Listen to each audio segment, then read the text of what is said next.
this episode is going to do kind of a different spin on unit dreaming. So we're actually talking about staff meetings almost as if it were a curriculum or units. So we're going to dive in. I'm starting with a leader question. So this is a very common question I've actually heard from multiple leaders. We're going to dive into the question and then unpack, okay, so how would we create a unit plan or kind of a staff meeting agenda sequence to be able to support teachers in this area? Here we go. Multiple leaders. How can we work with differing opinions among staff or between administrators or between families and staff? So thinking about all of the different people that are involved in a community of learners and to support our children and our students, this is common.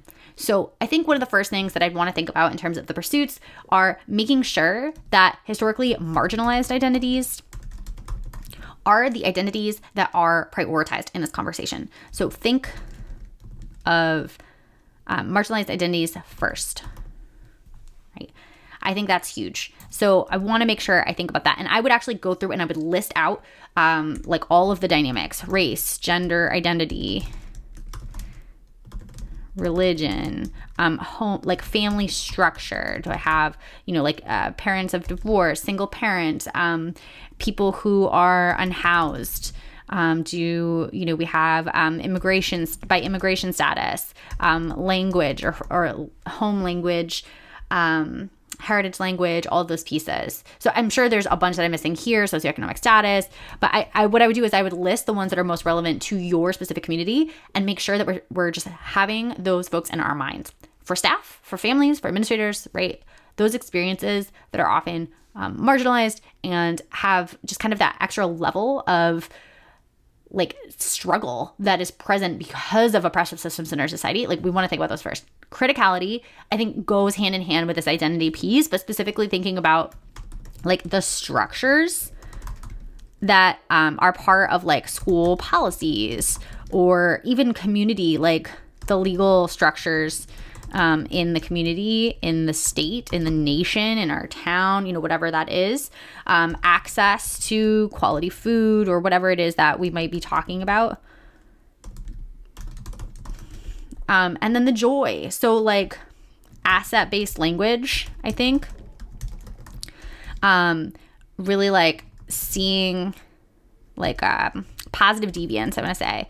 Like what are people doing that might be different, but it's actually really working well? Or this, particular like group of students is really struggling, but this, particular student within this group is doing well. What's the difference? Like what's going on? What can we learn? Where can we learn? Where one community is doing really well and the larger community as a whole is like not. So like what do we learn there? All of these pieces. Really partnering with families to bring in that joy, partnering with teachers and getting a lot of stakeholders' voice. So that's students, families, other administrators, teachers. So in terms of a summative assessment, we want ultimately that staff are fluent in and able to, I would say, facilitate conversations of, often I think about this in terms of current events or politics or like injustices, current events, whatever it is, with students, families, teachers, right? That's the ultimate goal, is that we want to see these regularly.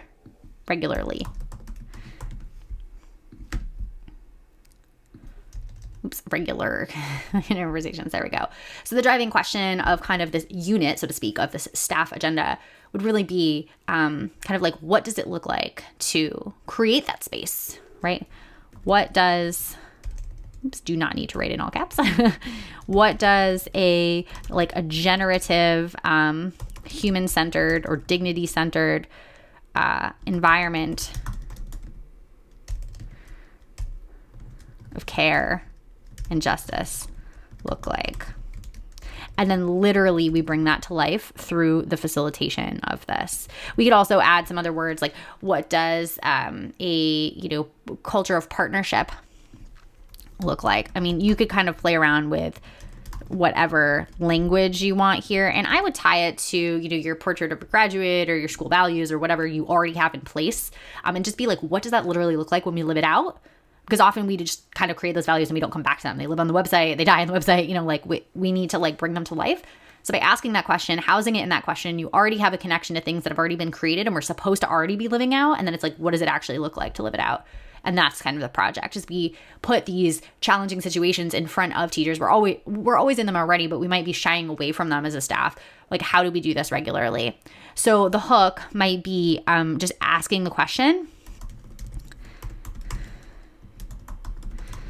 For selves, and then how would like students, how would families, how would administrators or leaders, like how would they define that question? Right? So it might be interesting to ask teachers, like, what does it look like to you? But then what do you think it looks like to students, families, leaders? And then maybe for our build the base, we actually invite like students, families into staff meetings, or what we could do is we could study some like street data, to use a wonderful book by Jamila Dugan and Shane Zafir, street data, like methods to collect information from students and families about their answer to that question, right? So we're building this base of understanding. We're trying to see not just our own teacher definition and our staff definition, but students and families, right? What is their definition? We might study in terms of case studies, like different approaches. So different pedagogical strategies to amplify some of these values. So each day might be a different strategy that we're learning and then putting into practice. We might focus on, so as a case study, a specific group that has been underrepresented in terms of policy decision making, or been like, having less access to some of this like conversational, stuff that we're doing. And then we're going to enable teachers to kind of work together in teams and actually implement some of this stuff. So that might be kind of what I would do here. I would also think about maybe a specific text or resource or framework that you're using to do this. So if I were to take this kind of one step further and think about like, what is the sequence? I might say we start by doing all the stuff with staff, and then we expand it out so that teachers are doing it with students. Staff who are in positions where they're regularly communicating with families are doing it with families, maybe at a PTA meeting. So we're going to start by building the base and defining our values as a staff. And then you're going to go do that with your classes, right? So we're defining as a staff our values. We might actually go through like approaches to conflict. I like BASE needs as an acronym. So belonging, autonomy, survival, enjoyment. Where do we see that an unmet one of those needs at the core of a conflict, and how do we resolve it? What are some core questions around restorative conferences? And then we're going to start practicing talking about conflict more broadly in society, injustice, current events, politics, like whatever it is. We're going to have templates in place where we ask the same kind of few questions and then hand it over to first the staff, and then staff will do it with students, hand it over to participants to talk about this in a way that centers dignity and it is generative. I would center human emotion as a starting point. I've talked about this numerous times before, so I won't get into too much detail, but that is where I would start here. The freebie for you for this episode is actually my curriculum bootcamp planner, so you can get kind of a more detailed sense of what we went through today. But I also encourage you to check out previous videos where we link to a staff meeting agenda that actually has, I have the first 3 all built out. That's actually really closely related to what we just talked about, where we're kind of building the foundation to be able to talk about this stuff. You can actually get the agenda, the slide deck, all the linked resources in there as well.